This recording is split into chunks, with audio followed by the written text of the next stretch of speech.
Yes sir. Okay.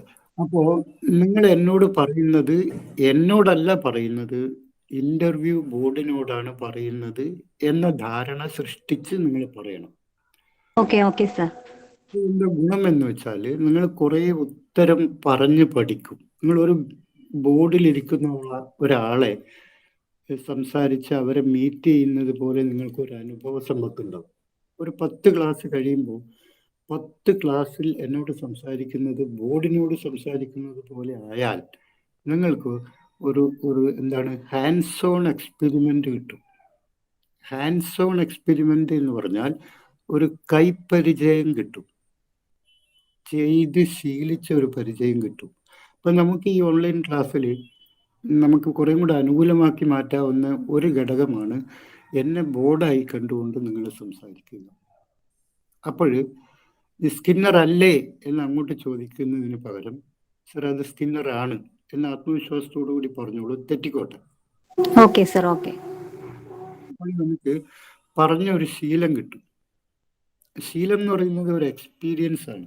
ഇനിയുള്ള 2 മാസം നമുക്ക് പരമാവധി നമ്മളുടെ ഒരു വ്യക്തിത്വ നവീകരണത്തിന് വേണ്ടി നമ്മൾ ശ്രമിക്കണം. നമ്മൾ പലപ്പോഴും ഉത്തരം പറയുന്നത് ഒരു മുഖവരിയും ഇല്ലാതെ എടുത്തു ചാടി ഉത്തരം പറയുന്ന രീതിയൊക്കെ ഉണ്ട്.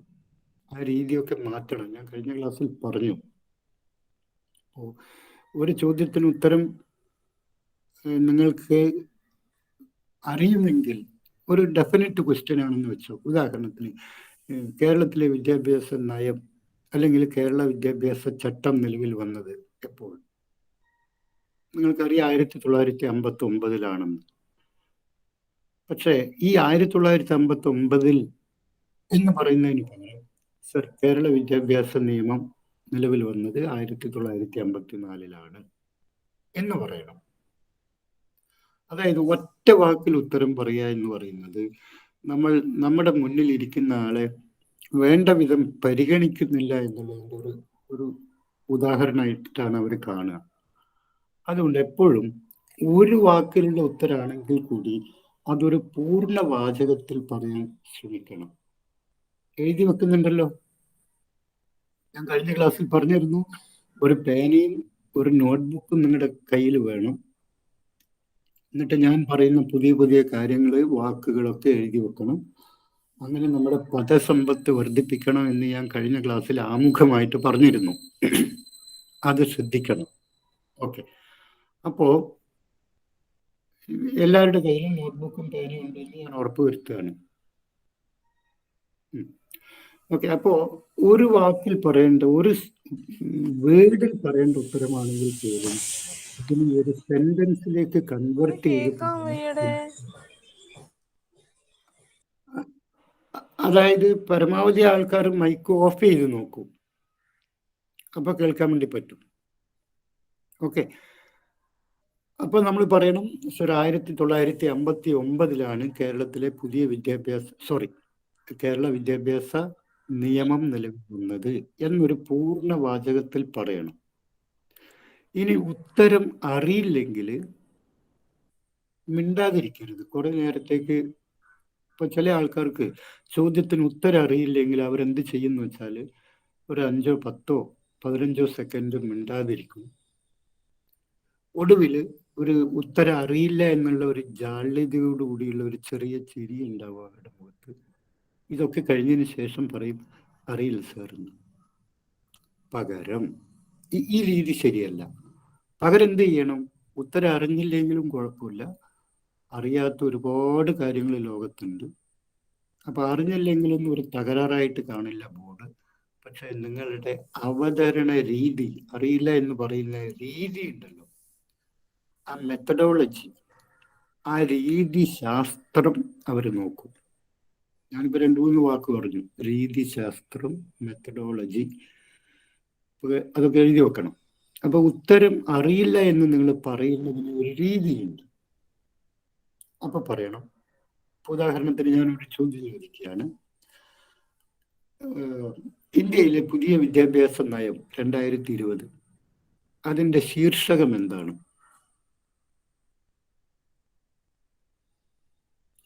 ആർക്കെങ്കിലും അറിയോ? കേട്ടിട്ടുണ്ടോ?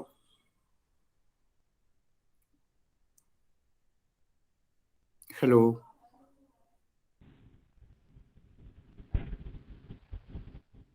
ആരെങ്കിലും പറയും. ദിവ്യ, Anju, Sreelakshmi. Towards Towards knowledge knowledge economy. economy. ഈ ഉത്തരം അറിയണമെങ്കിൽ അതെങ്ങനെ പറയണം എന്നറിയോ? ഇപ്പോ കാൻഡിഡേറ്റ് എ പറയാണ് ടുവാർഡ്സ് നോളജ് എക്കണോമി, ഒറ്റ സെന്റൻസിൽ, അല്ല സോറി, ഒരു വാക്കിൽ, ടുവാർഡ്സ് നോളജ് എക്കണോമി.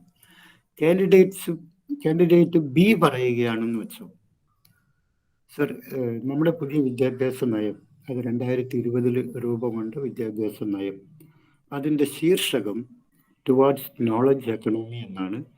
വിജ്ഞാനം കൊണ്ട് തുളുമ്പുന്ന ഒരു സാമൂഹ്യ സൃഷ്ടിയാണ് ഈ നയം മുന്നോട്ട് വെക്കുന്നത്. ഇങ്ങനെ പറയണം. അപ്പോഴെന്തായി? ആദ്യത്തെ കുട്ടി പറഞ്ഞു ശരിയാണ് ഉത്തരം, ടുവാർഡ്സ് നോളജ് എക്കണോമി. രണ്ടാമത്തെ ആള് പറഞ്ഞ എന്താണ്? ഞാൻ ഈ പറഞ്ഞ വാചകം ഒന്ന് ശ്രദ്ധിക്കൂ, പറയുന്ന മുഴുവൻ സൂക്ഷ്മമായി ശ്രദ്ധിക്കണം. രണ്ടാമത്തെ ആള് പറഞ്ഞത്, സർ, 2020 രൂപം കൊണ്ട നമ്മുടെ പുതിയ വിദ്യാഭ്യാസ നയം, ദീർഘകാലത്തിന് ശേഷമാണ് നമ്മൾ ഒരു പുതിയ വിദ്യാഭ്യാസ നയം ഉണ്ടാക്കുന്നത്. അതിൻ്റെ ശീർഷകം ടുവാർഡ്സ് നോളജ് എക്കണോമി എന്നാണ്. അതായത് വിജ്ഞാനം കൊണ്ട് തുളുമ്പുന്ന, ത്രസിക്കുന്ന ഒരു സാമൂഹ്യ സൃഷ്ടിയാണ് ഈ നയം മുന്നോട്ട് വെക്കുന്നത്. 2 സെന്റൻസിൽ നിങ്ങളത് പറഞ്ഞു. ആദ്യത്തെ കുട്ടി ഒറ്റ വാക്കിൽ പറഞ്ഞു. ആർക്കാ മാർക്ക് കിട്ടുക കൂടുതൽ? തൽമി. രണ്ടാമത്തെ ആൾക്ക്, അഞ്ജലി, യാതൊരു സംശയമില്ലാതെ നിങ്ങൾ തന്നെ പറഞ്ഞു, രണ്ടാമത്തെ ആൾക്കാർ മാർക്ക് കിട്ടുക. അപ്പൊ ഈ രീതിയാണ് നിങ്ങൾ പിന്തുടരേണ്ടത്. ഇതിനെയാണ് ഞാൻ പറഞ്ഞത് ഇന്റർവ്യൂവിൽ ഉത്തരം പറയുന്നതിന് ഒരു മെത്തഡോളജി ഇട്ട് എന്ന്. അറിഞ്ഞാൽ മാത്രം പോരാ, അറിഞ്ഞ കാര്യം മറ്റൊരാളെ അറിയിക്കുന്നതിന് ഒരു രീതി കൂടിയുണ്ട്. ഇതൊക്കെ എഴുതി നോക്കണം. ഇതൊക്കെ ചെറിയ ചെറിയ കുറിപ്പുകളാണ്, ടിപ്സാണ്. അറിഞ്ഞ കാര്യം മറ്റൊരാളെ അറിയിക്കുന്നതിന് ഒരു രീതിയുണ്ട്, ഒരു മെത്തഡോളജി ഉണ്ട്. ഇനി ഈ ചോദ്യത്തിന്റെ ഉത്തരം, ഞാനിപ്പോൾ 2 ഉദാഹരണം പറഞ്ഞത് ഉത്തരം അറിയുന്ന 2 പേര്, എയും ബിയും. ഇനി ഇതിന്റെ ഉത്തരം അറിയാത്ത 2 പേര്, അവരെങ്ങനെ ബിഹേവ് ചെയ്യുന്നു കൂടെ നോക്കാം. കാൻഡിഡേറ്റ് സി, എ നമ്മൾ പറഞ്ഞു ടുവാർഡ്സ് നോളജ് എക്കണോമി, ബി അത് 2 സെന്റൻസിൽ പറഞ്ഞു. ഇനി സിക്ക് ഉത്തരം അറിയില്ല, ഡിക്ക് ഉത്തരം അറിയില്ല. Imagine A situation. ഓക്കെ, അപ്പൊ സി പറയാണ്, സി 10 സെക്കൻഡ് മിണ്ടാതിരുന്നു. അറിയില്ലല്ലോ ഉത്തരം, എന്ത് ചെയ്യാന്? 10 സെക്കൻഡ് മിണ്ടാതിരുന്നു. അറിയില്ല എന്നുള്ളതിന്റെ ഒരു ജാള്യത അവരുടെ മുഖത്ത് പ്രകടമായിരുന്നു. ഒടുവിൽ ഒരു 5 സെക്കൻഡും കൂടി എടുത്ത് 15 സെക്കൻഡ് കഴിഞ്ഞതിന് ശേഷം അറിയില്ല സർ എന്ന് പറഞ്ഞു. ഇത് സി പറഞ്ഞ കാര്യമാണ്. ഇനി ഡിക്ക് ഉത്തരം അറിയില്ല. പക്ഷെ ഡി പറഞ്ഞത് എങ്ങനെയാണെന്നറിയോ? തലശീർഷകം ടുവാർഡ്സ് നോളജ് എക്കണോമി എന്നാണ്, ഡിക്ക് അറിയില്ല. ബട്ട് ഹൗ ഡി റെസ്പോണ്ടഡ്, അത് ഞാൻ പറഞ്ഞുതരാം. അതായത്, സർ, നല്ലൊരു ചോദ്യമാണ്. പുതിയ വിദ്യാഭ്യാസ നയ രൂപം കൊണ്ടത് 2020 അതിനു മുമ്പ് 1986 അവസാനമായി ഇന്ത്യക്കൊരു വിദ്യാഭ്യാസ നയം ഉണ്ടായത്. 86 ശേഷം 3.5 പതിറ്റാണ്ടിന് ശേഷമാണ് പുതിയ നയം മുന്നോട്ട് കൊണ്ടുവന്നത്. പല മാറ്റങ്ങളും ആ നയം മുന്നോട്ട് വെക്കുന്നുണ്ട്. ഞാൻ അതിനെക്കുറിച്ച് കുറച്ചൊക്കെ വായിച്ചതാണ്, പഠിച്ചതാണ്.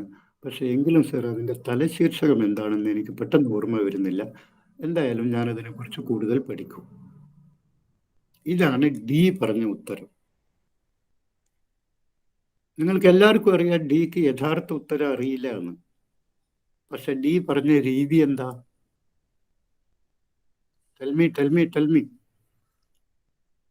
നല്ല രീതിയല്ലേ? ഹലോ, അതെ സർ, അതെ. ഇത് എന്ത് പറയാൻ മടിക്കുന്ന? ക്വിക്കായിട്ട് പറഞ്ഞു. ഞാൻ ഇപ്പൊ പറഞ്ഞ എന്താണ്? 10 മിനിറ്റ്, 5 സെക്കൻഡ്, 15 സെക്കൻഡ് വെയിറ്റ് ചെയ്യരുത് എന്നല്ലേ? ക്വിക്കായിട്ട് പറയണം. ഈ ക്വിക്ക് എന്നുള്ളത്, അതിനെ പിയാഷെ പറഞ്ഞത്. അപ്പൊ ഞാൻ പിയാഷയിലേക്ക് പോയി. എന്തിനാ ഞാൻ പിയാഷയിലേക്ക് പോയത്? പിയാഷ ഈ കാര്യത്തെ കുറിച്ച് പറഞ്ഞിരുന്നു.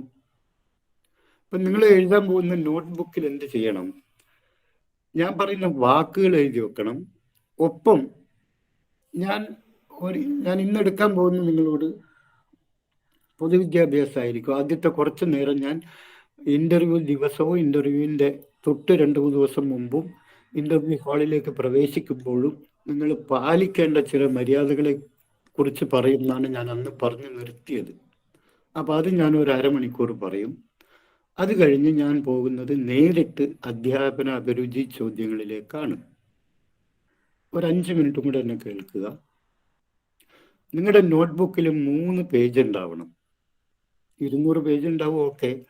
നമ്മൾ 3 പേജ് 3 തലക്കെട്ടിലാണ് എഴുതിയേക്കേണ്ടത്. ഒന്ന് വൊക്കാബുലറി, ഞാൻ പറയുന്ന കാര്യങ്ങൾ എഴുതി വെക്കുക, വേർഡുകൾ, വാക്കുകൾ.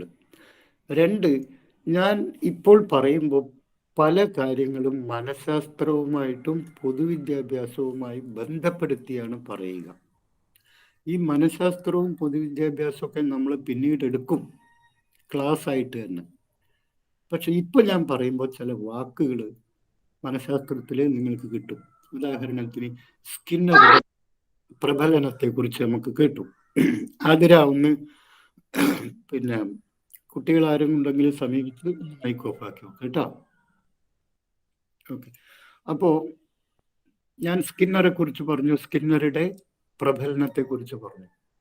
ഇപ്പൊ ഞാൻ രണ്ടാമത് ഈ ചോദ്യത്തിന് ഉത്തരം പറയാൻ നോക്കുമ്പോൾ പിയാഷയെ കുറിച്ച് പറഞ്ഞു. അപ്പൊ നിങ്ങൾ മനഃശാസ്ത്രം എന്നുള്ള പേരിൽ പിയാഷെ എന്ന് എഴുതിയിട്ട് ഞാൻ ഇനി പറയുന്ന കാര്യം, അതായത് അനുബന്ധമായിട്ടാണ് ഞാൻ ചില കാര്യങ്ങൾ പറയുന്നത്, അത് എഴുതി വെക്കണം. ചിലപ്പോൾ ഞാൻ പൊതുവിദ്യാഭ്യാസത്തിലെ ഒരു കാര്യം ഇപ്പൊ പറഞ്ഞു, 2020 ദേശീയ വിദ്യാഭ്യാസ നയം. അതിനു മുമ്പുണ്ടായത് 1986 രാജീവ് ഗാന്ധി പ്രൈം മിനിസ്റ്റർ ആയിരിക്കുമ്പോൾ ഉണ്ടായ നയമാണ്. അതിനുശേഷം 3.5 പതിറ്റാണ്ടോളം രാജ്യത്തെ ആകമാനം ബാധകമാകുന്ന ഒരു നിയമം നമുക്ക് ഉണ്ടായിട്ടില്ല. ഇതൊക്കെ നിങ്ങൾക്ക് മനസ്സിലായി. അപ്പൊ അത് പൊതു വിദ്യാഭ്യാസം എന്നുള്ള പേജിൽ, അടുത്ത പേജിൽ എഴുതി വെക്കണം. കുറേ സിസ്റ്റമാറ്റിക് ആവാനുണ്ട് നമ്മൾ. ഓക്കെ. ഇനി ഞാൻ ഇതിനെക്കുറിച്ച് പറഞ്ഞത്, പിയാഷയെ കുറിച്ച് പറഞ്ഞത്, പിയാഷയുടെ ഒരു ടെർമിനോളജിയാണ് ക്യുക്ക് റിഫ്ലക്സ് ആക്ഷൻ. ഇപ്പൊ പുതിയ വാക്ക് കിട്ടി, മനഃശാസ്ത്രത്തിൽ എഴുതണം, ആ പേജിൽ എഴുതണം. Reflux action, REFLEXACTION, reflux action. Reflux action എന്ന് പറഞ്ഞാൽ പ്രതിഫലന പ്രവർത്തനങ്ങൾ, റിഫ്ലക്സ് ആയിട്ടുള്ള ആക്ഷൻസ്. അത് ക്യുക്കായിട്ടാണ് ഉണ്ടാവേണ്ടത്. അതായത് എങ്ങനെ, ഒരു കത്തുന്ന മെഴുകുതിരി നിങ്ങൾ തൊട്ടാൽ ഉടനെ കൈ പിന്നോട്ട് വലിക്കുന്നു. അത് പിയാഷയുടെ ഭാഷയിൽ, പിയാഷയുടെ അഭിപ്രായത്തിൽ റിഫ്ലക്സ് ആക്ഷനാണ്, അനൈച്ഛികമായിട്ടുണ്ടാവുന്ന പ്രതിപ്രവർത്തനമാണ്, മുൻകൂട്ടി തീരുമാനിച്ചിട്ടുണ്ടാവുന്ന പ്രതിപ്രവർത്തനമല്ല. കേൾക്കുന്നുണ്ടല്ലോ ദിവ്യ, അഞ്ജു, ആതിര ഒക്കെ? Yes, okay. ഓക്കെ, ശരി. അപ്പോൾ അത് അനൈച്ഛികമായി ഉണ്ടാവുന്ന പ്രതിപ്രവർത്തനമാണ്. പുതിയൊരു വാക്ക് കിട്ടി, അനൈച്ഛിക പ്രതിപ്രവർത്തനം, അതായത് റിഫ്ലക്സ് ആക്ഷൻ. പറഞ്ഞ ആള് ജീൻ പിയാഷെ. ജീൻ പിയാഷെ ഒരു സ്വിസ് ക്ലിനിക്കൽ സൈക്കോളജിസ്റ്റാണ്. ജനറ്റിക് എപ്പിസ്റ്റമോളജി എന്നുള്ളതിൻ്റെ വക്താവാണ്. ഇതൊക്കെ നമ്മൾ പിന്നീട് പറയും. ഇപ്പൊ കേൾക്കുക, വെറുതെ കുറിച്ച് നോക്കുക ആ പേജിൽ. അപ്പോ ഞാൻ പറഞ്ഞു, മൂന്നാമത്തെ കുട്ടി ആ ചോദ്യത്തിന് ഉത്തരം കൊടുക്കാൻ 15 സെക്കൻഡ് വൈകി. കാരണം ടുവാർഡ്സ് നോളജ് എക്കണോമി എന്നുള്ളത് അവർക്ക് അറിയുമായിരുന്നില്ല. അറിയില്ല എന്നുള്ളതിൻ്റെ ഒരു ജാള്യത അവരുടെ മുഖത്തുണ്ട്. പിന്നെയോ അതും കഴിഞ്ഞ് ഒരു 5 സെക്കൻഡ് ശേഷം ആണ് പറഞ്ഞത്, സർ അറിയില്ല എന്ന്. ഇവിടെ നിങ്ങളിൽ കാണുന്നത് ബോർഡ് നിങ്ങൾക്ക് ഒരു കാര്യത്തോട് അതിവേഗം പ്രതികരിക്കാനുള്ള ഒരു അമാന്തമുണ്ട്. ആ ഒരു കഴിവില്ല, പതറിപ്പോകുന്നുണ്ട്. നിങ്ങൾ ബോർഡിന്റെ മുമ്പാകെ പതറുക എന്ന് പറഞ്ഞാൽ ബോർഡ് അതിനെ കാണുന്നത് നിങ്ങൾ ക്ലാസ്സിൽ പഠിപ്പിക്കാൻ പോകുമ്പോൾ ഏതെങ്കിലും വിദ്യാർത്ഥി ഒരു ചോദ്യം ചോദിച്ചാൽ ആ വിദ്യാർത്ഥിയുടെ നിങ്ങൾക്കറിയില്ലെങ്കിൽ ആ കുട്ടികളുടെ മുന്നിലും നിങ്ങൾ പതറിപ്പോകുന്നതാണ്. സോ നിങ്ങൾ ഗ്രഹിക്കേണ്ട മറ്റൊരു കാര്യം, സോറി, എൻ്റെ മൂക്കിനും ചെറിയൊരു അസുഖമുണ്ട്, അതുകൊണ്ടാണ്, ക്ഷമിക്കുക. അപ്പൊ നിങ്ങളുടെ ബോർഡിന്റെ മുമ്പാകെ ഒരു ഉത്തരം പറയാൻ വൈകുന്നു എന്ന് പറഞ്ഞാൽ അർത്ഥം അത് നിങ്ങളുടെ ഒരു സ്വഭാവത്തിന്റെ പ്രത്യേകതയാണ്. നിങ്ങൾക്ക് ആ ഉത്തരം അറിയില്ലെങ്കിൽ നിങ്ങൾ വൈകിപ്പിക്കുന്നു. ഇത് തന്നെയാണ് നിങ്ങൾ ക്ലാസ്സിൽ പോയാലും ചെയ്യുക. ക്ലാസ്സിൽ പലതരത്തിലുള്ള കുട്ടികളുണ്ടാവും. ഫാസ്റ്റ് ലേണർ ആയിട്ടുള്ള കുട്ടികളുണ്ടാവും, ഹൈ IQ ഒക്കെ ഉള്ള കുട്ടികൾ. അവർക്കൊരിക്കലും സംശയം തീരില്ല. അവർ നൂതനങ്ങളായ സംശയങ്ങൾ ചോദിച്ചുകൊണ്ടേയിരിക്കും. അപ്പോൾ അവരുടെ ചോദ്യങ്ങൾക്ക് നിങ്ങൾക്ക് തൽക്കാലം ഉത്തരം അറിയില്ലെങ്കിൽ നിങ്ങൾ ഒന്നും മിണ്ടാതിരിക്കും എന്നാണ് ബോർഡ് മനസ്സിലാക്കുക. അതായത് whatever you do in the interview hall, the board will think as what you do in the classroom. അതാണ് നിങ്ങൾ ബോർഡിന്റെ മുമ്പാകെ ചെയ്യുന്നത്.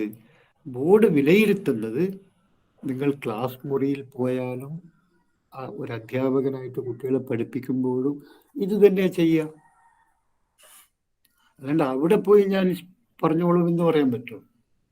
നിങ്ങൾക്ക് ഇവിടുന്ന് ഓടി ശീലിച്ചില്ലെങ്കിൽ ഒളിമ്പിക്സിൽ പോയി ഓടി മെഡൽ നേടാൻ പറ്റും. അപ്പൊ ഞാൻ അവിടെ പോയിട്ട് ഓടിക്കോളും എന്ന് പറഞ്ഞാൽ എന്താ അർത്ഥമുള്ളത്? ഇവിടെ ഞാൻ ഇങ്ങനെയൊക്കെയാണ്, പല കുട്ടികളും പറയുന്നുണ്ട്, ഇവിടെ ഞാൻ ഇതാണ്, പക്ഷെ ഞാൻ അവിടെ പോകുമ്പോൾ എഴുതും നന്നായിട്ട്. It can be possible. ഇവിടുന്ന് ചെയ്യാൻ പറ്റാത്തൊരു കാര്യം അവിടെ പോയാലും ചെയ്യാൻ പറ്റില്ല. സോ ബോർഡിൽ നിങ്ങൾ വൈകിപ്പിക്കുന്നുവെങ്കിൽ, ഉത്തരം പറയാൻ വൈകിപ്പിക്കുന്നുവെങ്കിൽ അതിനർത്ഥം നിങ്ങൾ ക്ലാസ് മുറിയിലും ഇത് തന്നെയാണ് നിങ്ങളുടെ സ്വഭാവം, വൈകിപ്പിക്കും. അപ്പൊ നിങ്ങൾ പലപ്പോഴും ശീഘ്ര പഠിതാക്കളുടെ മുന്നിൽ, ഫാസ്റ്റ് ലേണേഴ്സിന്റെ മുന്നിൽ പതറിപ്പോകും എന്നാണ് C കാൻഡിഡേറ്റ് പറഞ്ഞതിനെ കുറിച്ച് ബോർഡ് വിലയിരുത്തുക. പക്ഷെ D കാൻഡിഡേറ്റ് പറഞ്ഞ എന്താണ്? അവർക്ക് യഥാർത്ഥ ഉത്തരം അറിയില്ലെങ്കിലും അവർ പറഞ്ഞത്, അവർ പുതിയ വിദ്യാഭ്യാസ നയത്തെക്കുറിച്ച് സൂചിപ്പിച്ചു. സർ, 2020 ഈ നയം ഉണ്ടാകുന്നത്.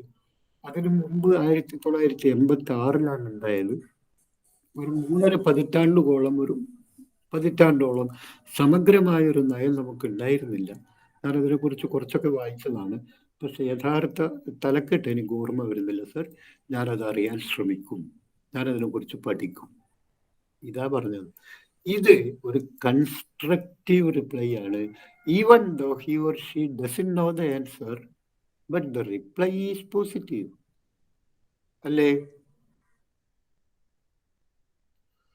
അതെ സർ. അതെ, രഞ്ജനിക്ക് മനസ്സിലായി, അത് ശരണ്യക്ക് മനസ്സിലായി, അത് അങ്ങനെ പലർക്കും മനസ്സിലായി. ഞാൻ അഞ്ജുവിന് മനസ്സിലായി. ഞാൻ ചാറ്റ് ചെയ്ത ആളുടെ കാര്യം പറയുന്നുള്ളൂ, വിഷ്ണു, സീമ. ഓക്കെ, അപ്പൊ ഇവർക്കൊക്കെ മനസ്സിലായി. ഞാൻ നിങ്ങളോട് എന്തെങ്കിലും പറഞ്ഞു തന്നോ? ഒന്നും പറഞ്ഞു തന്നിട്ടില്ല. നിങ്ങൾ തന്നെ നിർമ്മിച്ചെടുത്തതാണിത്. ഞാൻ ചില സഹായങ്ങൾ മാത്രമേ നിങ്ങൾക്ക് ചെയ്തു തന്നുള്ളൂ. നിങ്ങൾ തന്നെയാണ് നാലാമത്തെ ആള് ശരി ഉത്തരാണ് പറഞ്ഞത്, നല്ല ഉത്തരാണ് എന്ന് നിങ്ങൾക്ക് ബോധ്യപ്പെടുക ചെയ്തത്. ഇപ്പോൾ നിങ്ങൾ അറിയുകയല്ല ചെയ്തത്, നിങ്ങളിപ്പോൾ ബോധ്യപ്പെടുകയാണ് ചെയ്തത്. ഇതാണ് പഠനം എന്ന് പറയുന്നത്, ഇതാണ് ബോധനം എന്ന് പറയുന്നത്. ബോധിപ്പിച്ചു കൊടുക്കണം, ബോധ്യമുണ്ടാക്കി കൊടുക്കണം. അപ്പൊ എല്ലാവർക്കും മനസ്സിലായി. നാലാമത്തെ കുട്ടിക്ക് ആൻസർ അറിയില്ലെങ്കിലും നാലാമത്തെ കുട്ടി പറഞ്ഞത് കൺസ്ട്രക്റ്റീവാണ്. ഒന്നാമത്തെ കുട്ടിക്ക് ആൻസർ അറിയാമെങ്കിലും ഒന്നാമത്തെ കുട്ടി കൺസ്ട്രക്റ്റീവ് അല്ല എന്ന് മനസ്സിലായി. അത് സൃഷ്ടിപരമായ ഒരു ഉത്തരമല്ല, എടുത്തു ചാടി പറഞ്ഞു ടുവാർഡ്സ് നോളജ് എക്കണോമി.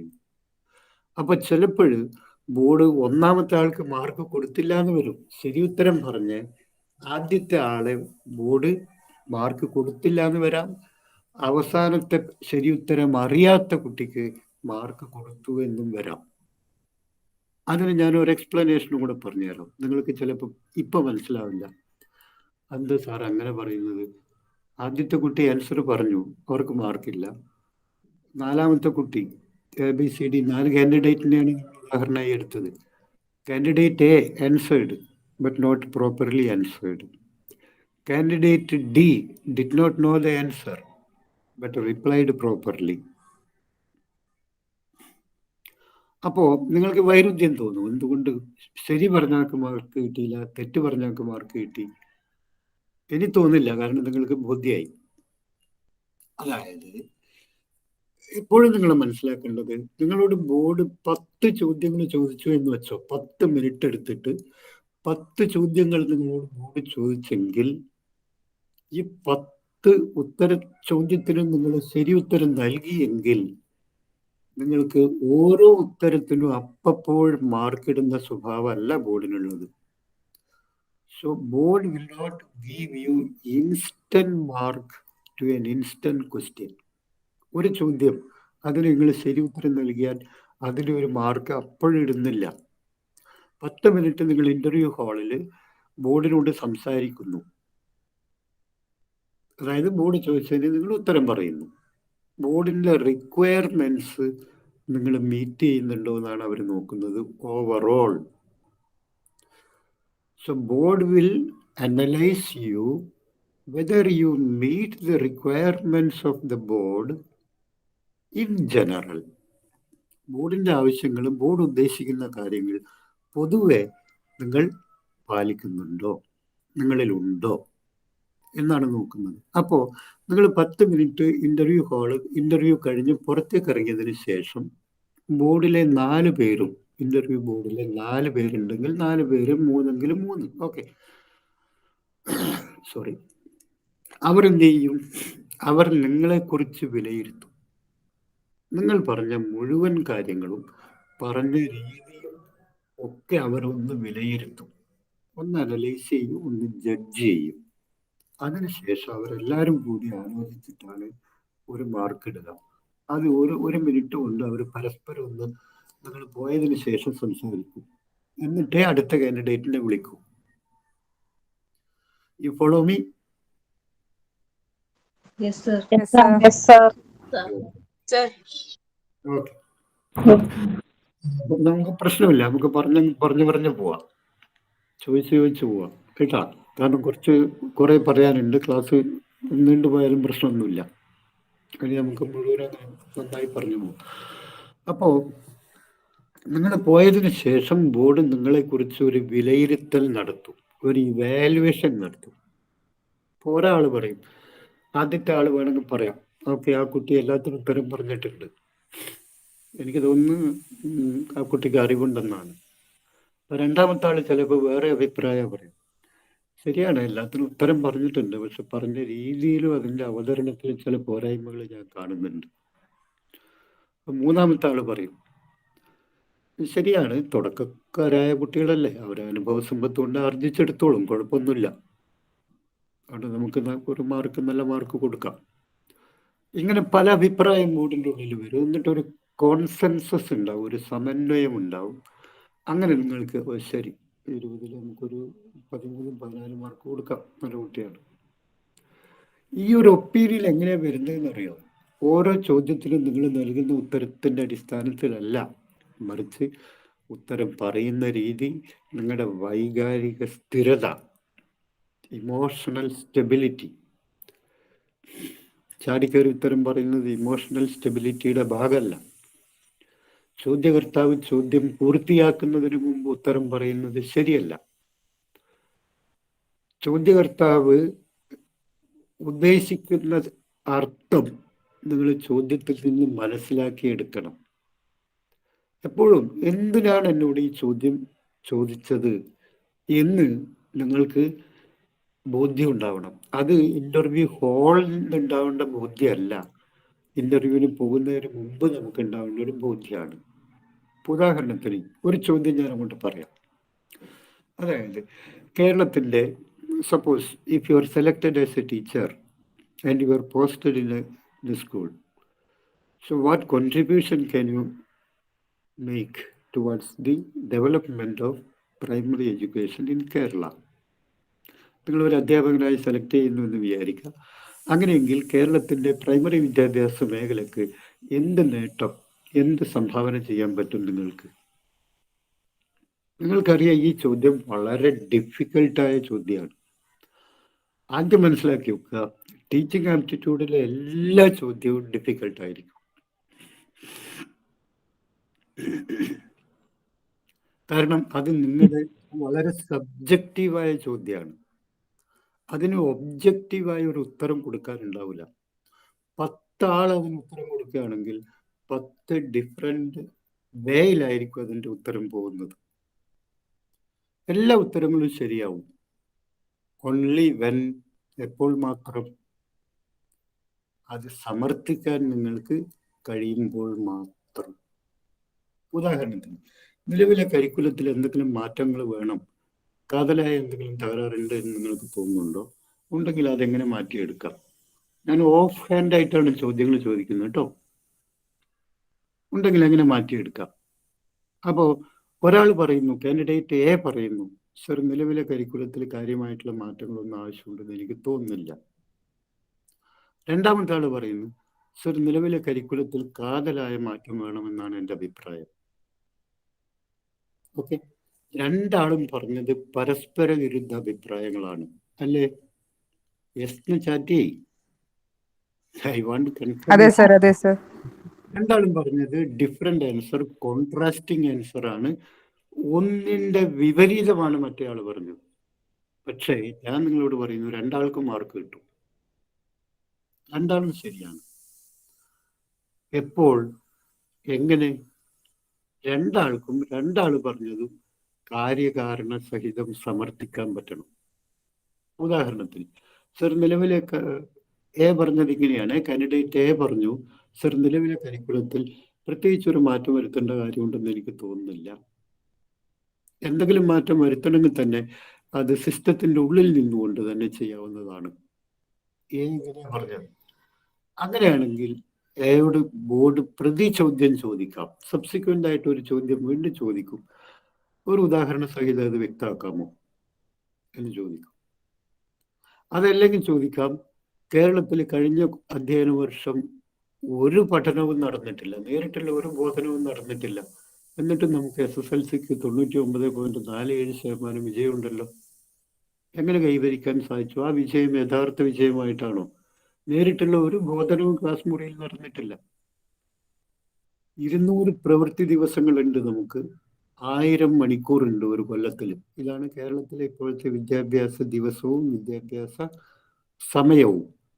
അറിയുമായിരുന്നോ?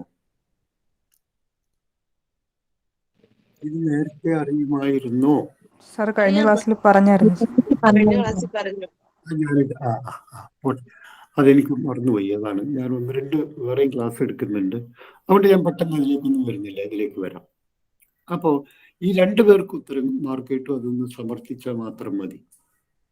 അതാണ് ഞാൻ പറയുന്നത്. അപ്പോൾ നിങ്ങളുടെ ഓവറോൾ പെർഫോമൻസ് വെച്ചാണ് കാൻഡിഡേറ്റ് നിങ്ങൾക്ക് മാർക്ക് ഇടുന്നത്, അല്ലാതെ ഒറ്റ ചോദ്യങ്ങൾക്ക് അല്ല. അതുകൊണ്ട് സൃഷ്ടിപരമായ ഉത്തരങ്ങൾ നൽകാൻ ശ്രമിക്കണം, അറിയില്ലെങ്കിൽ കൂടി. അതുകൊണ്ട് ഞാൻ പറഞ്ഞു, നിങ്ങൾ എന്നോട് സംസാരിക്കുന്നത് ബോർഡിനെ എന്ന പോലെ കരുതി സംസാരിക്കുക. അപ്പൊ നിങ്ങൾക്ക് നിങ്ങളെ സ്വയം ഒന്ന് പരിഷ്കരിച്ചെടുക്കാനുള്ള ഒരു അവസരം കിട്ടും. ഞാൻ അധികം സമയം കളയുന്നില്ല. നമ്മൾ കഴിഞ്ഞ പ്രാവശ്യം ഇതേക്കുറിച്ചൊക്കെ പറഞ്ഞു. പിന്നെ പറഞ്ഞു നിർത്തിയത് എനിക്ക് ഓർമ്മയുണ്ട്. ഇന്റർവ്യൂവിലേക്ക് പോകുന്നതിന് മുമ്പ് ഇനിയുള്ള 2 മാസം, 1.5 മാസം, 2 മാസം എത്രയാണെന്ന് വെച്ചാൽ നമുക്കറിയില്ല. എന്തായാലും ഇന്റർവ്യൂ ഒക്ടോബറിലൊക്കെ തുടങ്ങും. അങ്ങനെ വരുമ്പോൾ ഇനിയുള്ള കുറേ ദിവസങ്ങൾ നിങ്ങൾ എങ്ങനെ ചെയ്യണം? ഒന്ന്, ഈ ക്ലാസ്സിൽ തുടർച്ചയായി അറ്റൻഡ് ചെയ്യുക. എന്നിട്ട് ഞാൻ പറയുന്ന പോലെ ചെയ്യുക, പാലിക്കുക. എന്താണോ ഞാൻ പറയുന്നത് അതുപോലെ പാലിക്കുക. കാരണം നിങ്ങൾ പറയുന്നത് നിങ്ങളുടെ എക്സ്പീരിയൻസ് വെച്ചാണ്. ഞാൻ സെൻട്രൽ ഗവൺമെന്റ് സർവീസിൽ 30 കൊല്ലം ക്ലാസ് 1 ഓഫീസറായിട്ട് ഒഫീഷ്യൽ ലാംഗ്വേജ് ഡിപ്പാർട്ട്മെന്റിൽ നിന്ന് റിട്ടയർ ചെയ്ത ആളാണ്. റിട്ടയർ അല്ല, VRS വാങ്ങിയ ആളാണ്. അപ്പൊ നമുക്ക് ഈ എന്താണ് സിസ്റ്റത്തിൽ നടക്കുന്നത് എന്നുള്ള കാര്യം അറിയാം. അതുകൊണ്ടാണ് നിങ്ങളിവിടെ അങ്ങനെ പറയുന്നത്. അപ്പൊ എഴുതി വെക്കുക ഈ വാക്കുകളൊക്കെ. പിന്നെ അനുബന്ധ കാര്യങ്ങളെ പരാമർശിക്കുമ്പോൾ അത് വേറെ പേജിൽ നോട്ട് ചെയ്ത് വെക്കുക, ആ പേജിലല്ല. ഓക്കെ, നമ്മളൊരു പുസ്തകം വായിക്കുമ്പോൾ ഒരു പുസ്തകത്തിൽ ഒരു കാര്യം വിശദീകരിച്ച് പറയണമെങ്കിൽ അവിടെ ഒരു സ്റ്റാർ മാർക്ക് കൊടുത്തിട്ട് പിന്നെ പുസ്തകത്തിന്റെ ബാക്കിൽ അനുബന്ധമായിട്ടല്ലേ അത് വിശദീകരിക്കുക, അല്ലേ? അതെ സാർ. എന്തിനാണ്? അതായത് നമ്മളൊരു കാര്യം പറയുമ്പോൾ അതിനൊരു ഒഴുക്കുണ്ടാവണം. അപ്പോ ചിലപ്പോൾ അവിടെ കാര്യങ്ങളൊക്കെ വിശദീകരിച്ച അല്ലെങ്കിൽ കുറേ കാര്യങ്ങൾ പറയണമെങ്കിൽ അതിന് അവസാനം ഒരു പട്ടികയായി അനുബന്ധമായി തുന്നിച്ചേർക്കുന്ന രീതിയാണ് സ്റ്റാർ ഇട്ടിട്ട്. ഒന്നുകിൽ ചെറിയ കാര്യമാണെങ്കിൽ സ്റ്റാർ ഇട്ടിട്ട് ആ പുസ്തകത്തിന് താഴെ തന്നെ ടിപ്പണിയായിട്ട് കൊടുക്കാം. ഓക്കെ, പരീക്ഷയ്ക്ക് ഇതൊക്കെ ഇന്റർവ്യൂവിനൊക്കെ ചോദിക്കാം. ഇതൊക്കെ പ്രത്യേകിച്ച് ഭാഷാധ്യാപകരോടൊക്കെ ചോദിക്കാം. അതായത് ഭാഷാധ്യാപകർ എന്നല്ല, അങ്ങനത്തെ ഒരു പോസ്റ്റ് ഇല്ല. ഭാഷ ഒരു വിഷയമായിട്ട് ഡിഗ്രിക്കോ പോസ്റ്റ് ഗ്രാജുവേഷനോ ഒക്കെ പഠിച്ച ആളുണ്ടാവുമല്ലോ, അങ്ങനെയുള്ളവരോട് ചോദിക്കും.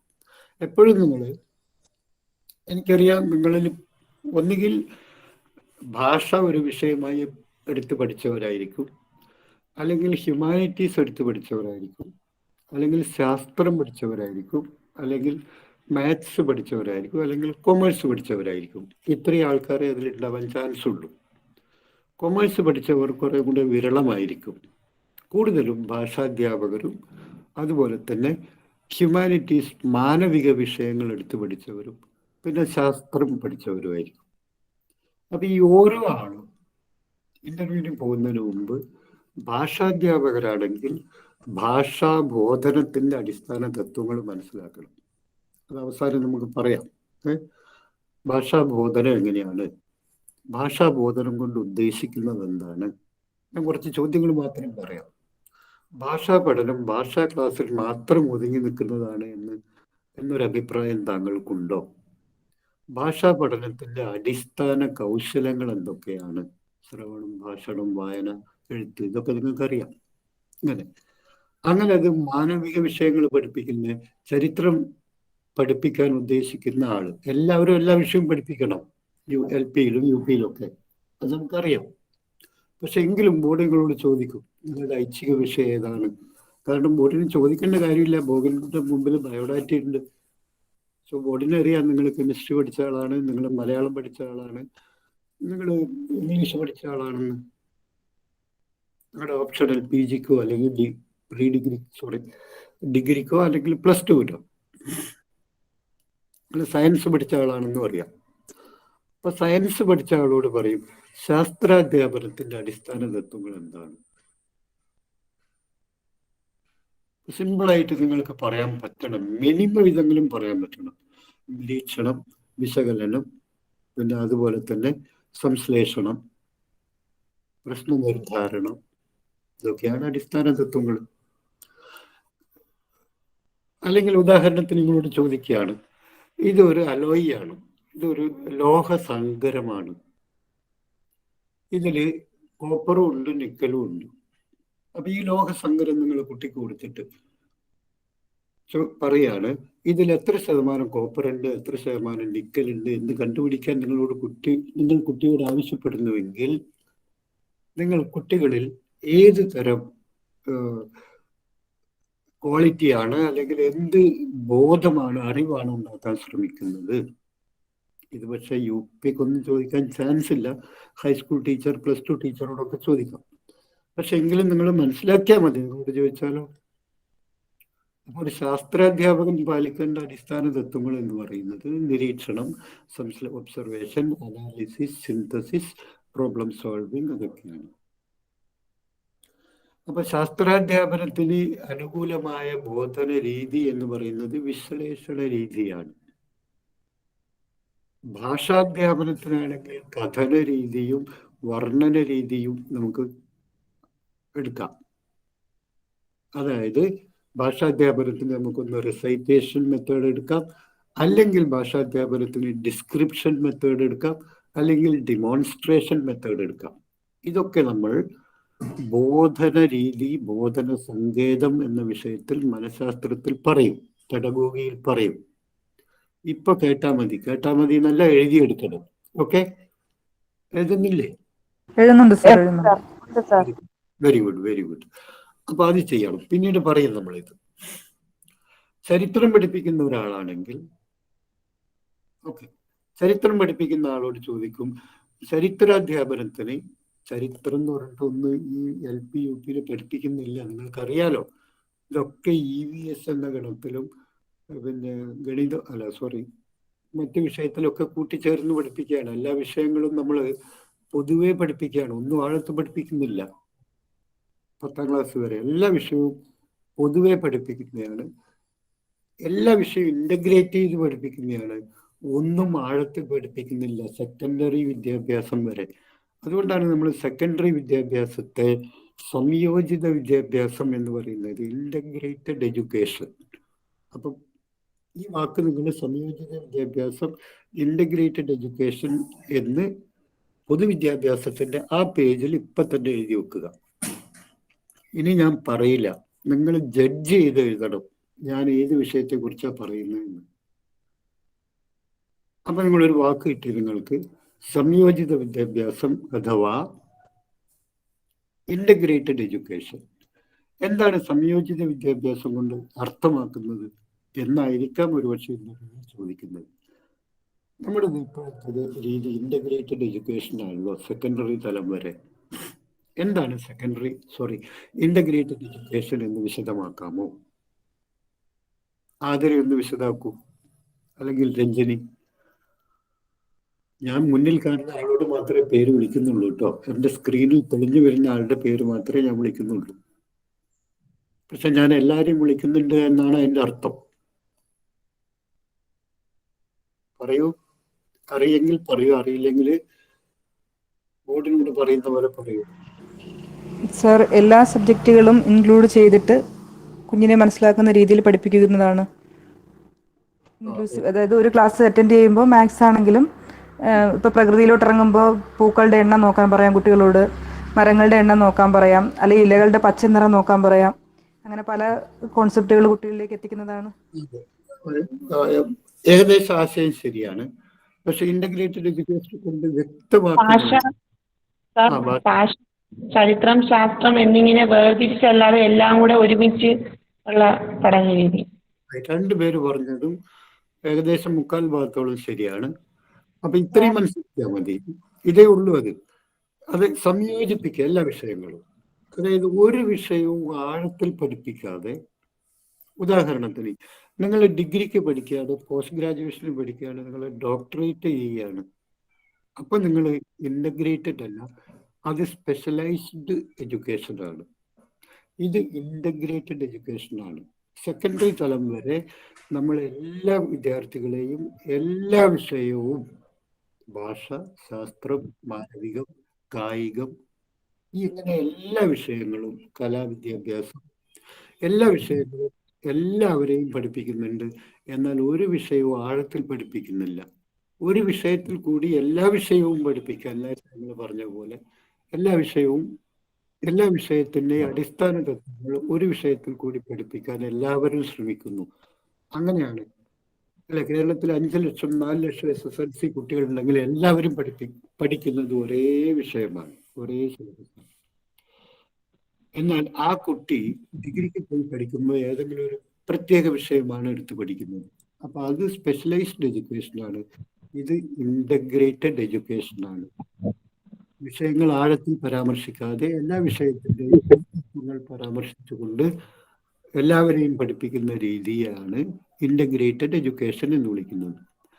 ഇനി ചിലപ്പോൾ നിങ്ങളോട് ചോദിക്കുന്നത്, ഇൻ്റഗ്രേറ്റഡ് എഡ്യൂക്കേഷൻ അങ്ങനെയാണെങ്കിൽ പിന്നെ ഇൻ്റഗ്രേറ്റഡ് എഡ്യൂക്കേഷനും ഇൻക്ലൂസീവ് എഡ്യൂക്കേഷനും തമ്മിലുള്ള വ്യത്യാസം എന്താണ്? ഇൻക്ലൂസീവ് എഡ്യൂക്കേഷൻ എല്ലാവരെയും ഉൾപ്പെടുത്തിയുള്ള വിദ്യാഭ്യാസം, എല്ലാ കുട്ടികളെയും എല്ലാ പ്രവർത്തനങ്ങളിലും ഉൾപ്പെടുത്തിക്കൊണ്ടുള്ള വിദ്യാഭ്യാസം. എല്ലാ കുട്ടികളെയും എല്ലാ പ്രവർത്തനങ്ങളിലും ഉൾപ്പെടുത്തിയത് പറഞ്ഞത്. അതെ അതെ സർ. ശുഭ കേട്ടോളൂ, അടുത്ത എന്റെ വിശദീകരണം കേൾക്കുമ്പോൾ ശരിയായിക്കോളൂ. വേറെ ആർക്കെങ്കിലും എന്തെങ്കിലും ഉത്തരം വേറെ പറയാനുണ്ടോ? സാർ, കുറച്ച് പഠനത്തിൽ പിന്നോക്കം നിൽക്കുന്ന കുട്ടികളെയും, അതായത് കുറച്ച് ഡിസബിലിറ്റീസ് ഉള്ള കുട്ടികളെയും കൂടി ഉൾപ്പെടുത്തിക്കൊണ്ടുള്ള ഒരു ക്ലാസ് റൂമാണ് നമ്മൾ സങ്കലിത വിദ്യാഭ്യാസം എന്നതുകൊണ്ട് ഉദ്ദേശിക്കുന്നത്. അതായത് രഞ്ജനി പറഞ്ഞത് കുറച്ചും കൂടി കൂടുതൽ ശരിയാണ്. എന്താണ് ഇൻക്ലൂസീവ് എഡ്യൂക്കേഷൻ എന്ന് പറഞ്ഞാൽ? ആദ്യം മനസ്സിലാക്കുക, ഉൾക്കൊള്ളൽ വിദ്യാഭ്യാസം. എപ്പോഴും ആ പേരിൽ നിന്ന് തന്നെ നിങ്ങൾക്ക് അർത്ഥം കിട്ടും. ഉൾക്കൊള്ളൽ, എല്ലാവരെയും ഇൻക്ലൂസീവ്, അതായത് എല്ലാവരും ഇൻക്ലൂഡ് ചെയ്യുന്നു, ആരെയും എക്സ്ക്ലൂഡ് ചെയ്യുന്നില്ല. ഈ എല്ലാവരും എന്ന് പറഞ്ഞാൽ ആരാണ്? അതാണ് ഇപ്പം നിങ്ങൾ പറഞ്ഞത്. അത് ആരാവാം? സമൂഹത്തിലെ പിന്നാക്കം നിൽക്കുന്ന ആൾക്കാർ, സാമ്പത്തികമായോ സാമൂഹ്യമായോ പിന്നാക്കം നിൽക്കുന്ന ആൾക്കാർ, നഗരത്തിലെ ആളാവാം, ഗ്രാമത്തിലെ ആളാവാം, റിമോട്ട് ട്രൈബൽ സാർ, വ്യക്തി വ്യത്യാസങ്ങൾ പരിഗണിക്കാതെ എല്ലാവരെയും ഉൾപ്പെടുത്തിക്കൊണ്ട്. ഈ വ്യക്തി വ്യത്യാസം അവിടെയൊക്കെ ചെറിയ ചെറിയ തകരാറുണ്ട്. വ്യക്തി വ്യത്യാസങ്ങൾ എന്ന് പറയുന്നത് വേറെ അർത്ഥത്തിലാണ് എഡ്യൂക്കേഷനിൽ. ഡിഫറൻഷ്യൽ നീഡ്സ് ഉണ്ട്, ആ അർത്ഥത്തിലാണ്. ഞാൻ പറഞ്ഞുതരാം. അതായത് വ്യക്തികളുടെ, അവർ സാമൂഹ്യമായി പിന്നോക്കം നിൽക്കുന്ന, ആദ്യം നിങ്ങൾ അതിന് മുൻപ് ഭരണഘടനയുടെ ആർട്ടിക്കിൾ 14 ഒന്ന് ശ്രദ്ധിക്കണം. ഈ ഭരണഘടന അവകാശം, ഈ ആർട്ടിക്കിൾ 14 നിന്നാണ് ഇൻക്ലൂസീവ് എഡ്യൂക്കേഷൻ എന്ന് പറയുന്നത്. ഇൻക്ലൂസീവ് എഡ്യൂക്കേഷൻ ഒരു നയമാണെന്ന് ആദ്യം മനസ്സിലാക്കുക. It's A policy matter. വേറെ ഇന്റഗ്രേറ്റഡ് എഡ്യൂക്കേഷൻ എന്ന് പറയുന്നത് ഒരു പെഡഗോഗിക് മാറ്ററാണ്. ആദ്യം രണ്ടും തമ്മിലുള്ള വ്യത്യാസം മനസ്സിലാക്കുക. ഈ ഇൻക്ലൂസീവ് എഡ്യൂക്കേഷൻ എന്ന് പറയുന്ന ഒരു വിദ്യാഭ്യാസ ദർശനമാണ്. It's A policy of the nation, രാജ്യത്തിൻ്റെ ഒരു നയമാണ്. പക്ഷെ ഇൻ്റഗ്രേറ്റഡ് എഡ്യൂക്കേഷൻ എന്ന് പറഞ്ഞാൽ ബോധനത്തിലെ ഒരു സങ്കേതം, ഒരു ബോധനത്തിലെ ഒരു രീതിയാണ്. വിഷയം പഠിപ്പിക്കുന്ന ആ രീതിയാണ്. പക്ഷെ ഇതങ്ങനെയല്ല. ഇൻക്ലൂസീവ് എഡ്യൂക്കേഷൻ ഒരു നയമാണ്. ഞാൻ ആദ്യം പറയാം, എല്ലാവരെയും ഉൾക്കൊള്ളണം. ആശ പറഞ്ഞ പോലെ വ്യക്തി വ്യത്യാസങ്ങൾ പരിഗണിച്ചുകൊണ്ടല്ല, സമൂഹത്തിൽ പിന്നാക്കം നിൽക്കുന്ന ആളായിക്കോട്ടെ, സാമ്പത്തികമായിട്ടോ സാമൂഹ്യമായിട്ടോ, ഒപ്പം കാഴ്ചശക്തി, ലേണിംഗ് ഡിസബിലിറ്റീസ് ഉള്ള ആൾക്കാർക്ക്, പഠന വൈകല്യമില്ല ആളല്ല, പഠന പിന്നാക്കാവസ്ഥയില്ല ആള്. പഠന വൈകല്യം എന്ന് പറയുന്നത് ഒരു തരത്തിലുള്ള ഒരു രോഗത്തിലേക്ക് പോകുന്ന ഒരവസ്ഥയാണ്. ഉദാഹരണത്തിന് ഓട്ടിസം, അല്ലെങ്കിൽ സെറിബ്രൽ ഡിസോർഡർ ഉള്ള ആൾക്കാർ, അതല്ലെങ്കിൽ ഇമോഷണൽ ഡിസ്റ്റർബൻസ് ഉള്ള ആൾ, like attention deficit hyper disorder, ADHD പോലുള്ള ആള്, ഓട്ടിസം ബാധിച്ച ആൾക്കാർ, കാഴ്ചശക്തിയും ശ്രവണശക്തിയും സമ്പൂർണമായി ഏകദേശം കുറഞ്ഞ ആൾക്കാർ, ഇവരൊക്കെ വളരെ പഠന വൈകല്യമുള്ളവരാണ്. പഠന പിന്നാക്കാവസ്ഥയുള്ളവരല്ല. പഠന പിന്നോക്കാവസ്ഥ എന്ന് പറയുമ്പോൾ അതിൽ ലോ IQ വരാം, വലിയ ചെറിയ കേൾവിശേഷി, കാഴ്ചശക്തി കുറഞ്ഞ ആൾക്കാർ വരാം, learning with children with special needs, പ്രത്യേക പരിഗണന ആവശ്യമുള്ള കുട്ടികൾ വരാം. അപ്പൊ നമ്മൾ വിദ്യാഭ്യാസത്തിൽ ഇവരെല്ലാവരെയും ചേർത്ത് നിർത്തിയിട്ടാണ് വിദ്യാഭ്യാസം മുന്നോട്ട് കൊണ്ടുപോകുന്നത്. അതാണ് ഉൾക്കൊള്ളൽ നയം. ഇതൊരു നയമാണ് എന്ന് ഓർക്കുക. നയം എന്ന് പറഞ്ഞാൽ ഗവൺമെന്റിന്റെ ഒരു വിഷനാണ്, ഗവൺമെന്റിന്റെ ഒരു പോളിസിയാണ്. അതായത് കാഴ്ചശക്തി കുറഞ്ഞ ആളെയോ കേൾവിശക്തി ഇല്ലാത്ത ആൾക്കാരെയോ ഓട്ടിസം ബാധിച്ചവരെയോ സെറിബ്രൽ ഡിസോർഡർ ബാധിച്ചവരെയോ അല്ലെങ്കിൽ ഇമോഷണൽ ഡിസ്റ്റർബൻസ് ഉള്ളവരെയോ ADHD ഉള്ളവരെയോ അങ്ങനെ ആരെയും നമ്മൾ മാറ്റി നിർത്തുന്നില്ല. എല്ലാവരും മുഖ്യധാരയുടെ ഭാഗമായി കൊണ്ടുവരണം. അത് നമ്മുടെ സോഷ്യലിസ്റ്റിക് വ്യൂവിൻ്റെ ലക്ഷണമാണ്. അത് ആർട്ടിക്കിൾ 14 സമത്വാവകാശത്തിൻ്റെ ഒരു മാതൃകയാണ്.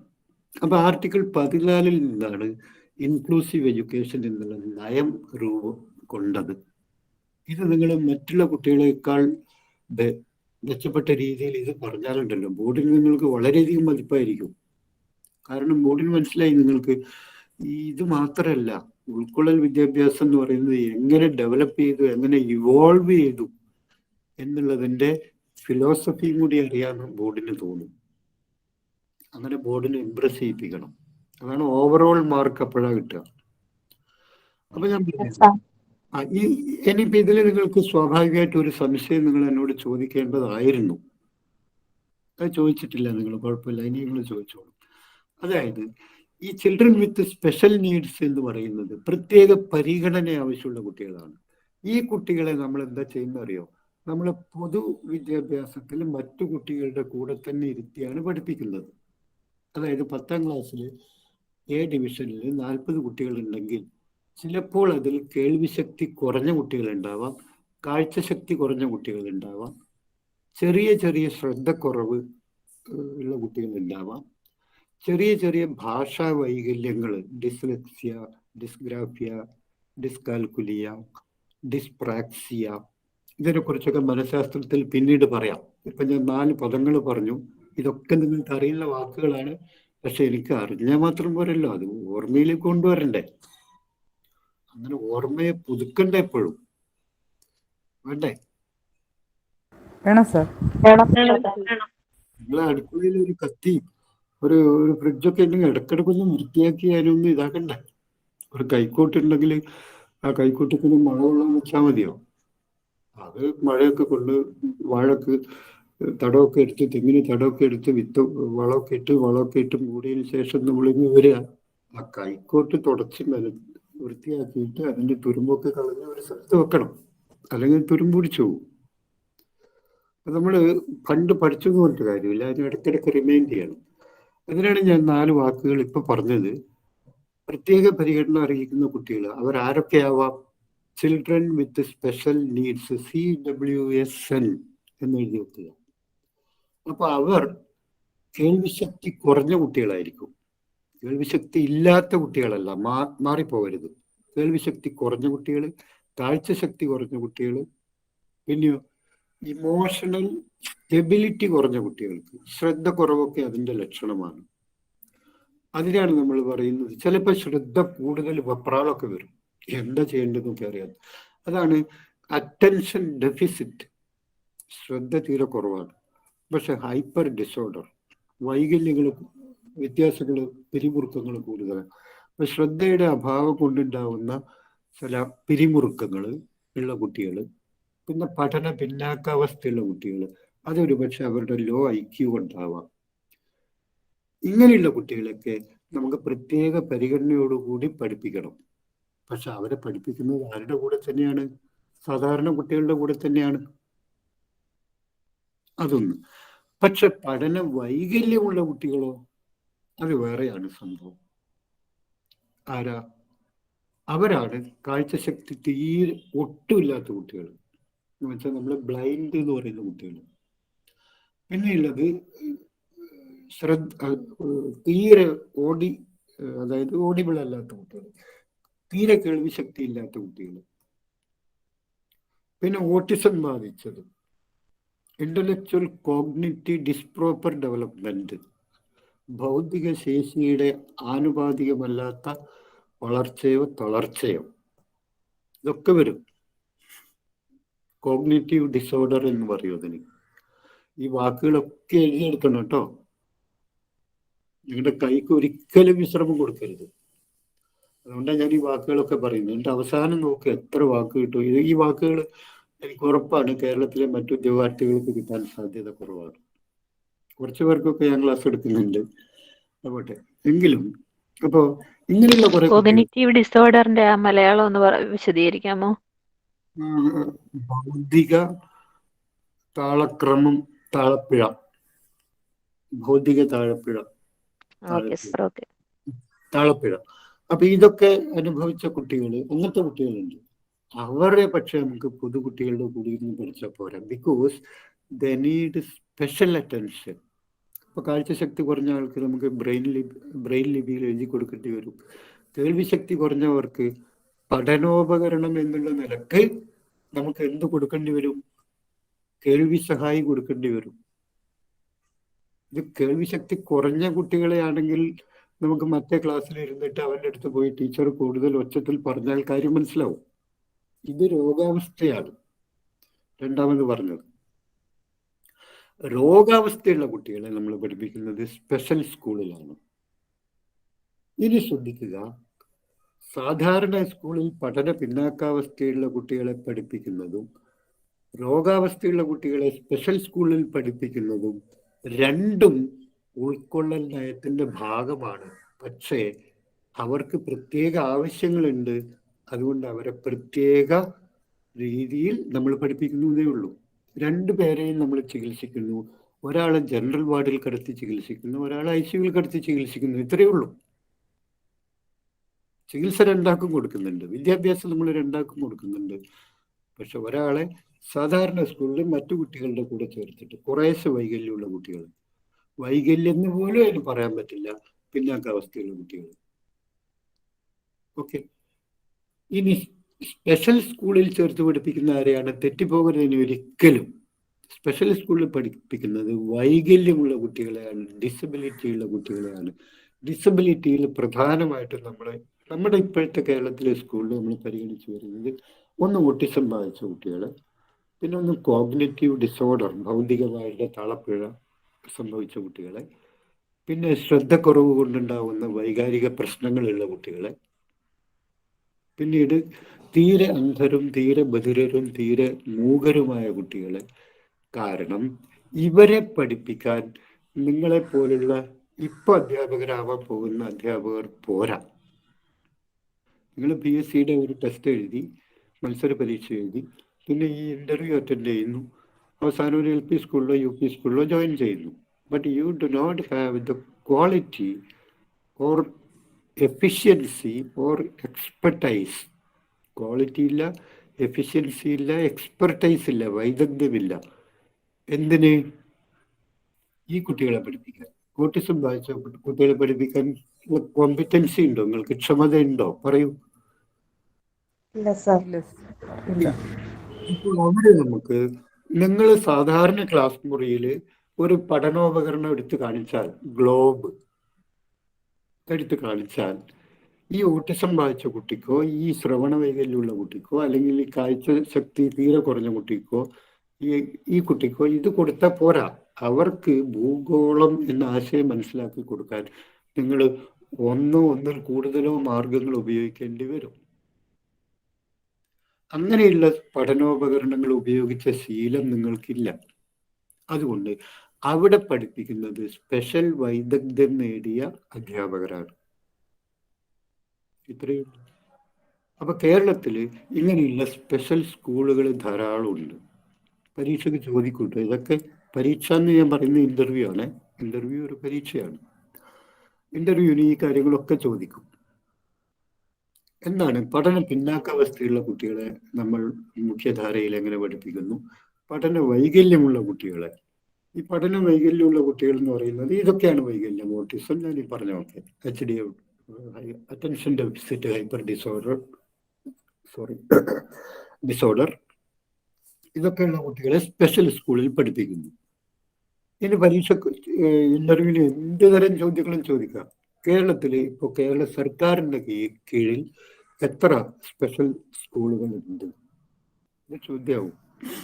നിങ്ങൾക്ക് ചിലപ്പോൾ എക്സാക്ട് നമ്പർ അറിയില്ല. എനിക്കും അറിയില്ലായിരുന്നു.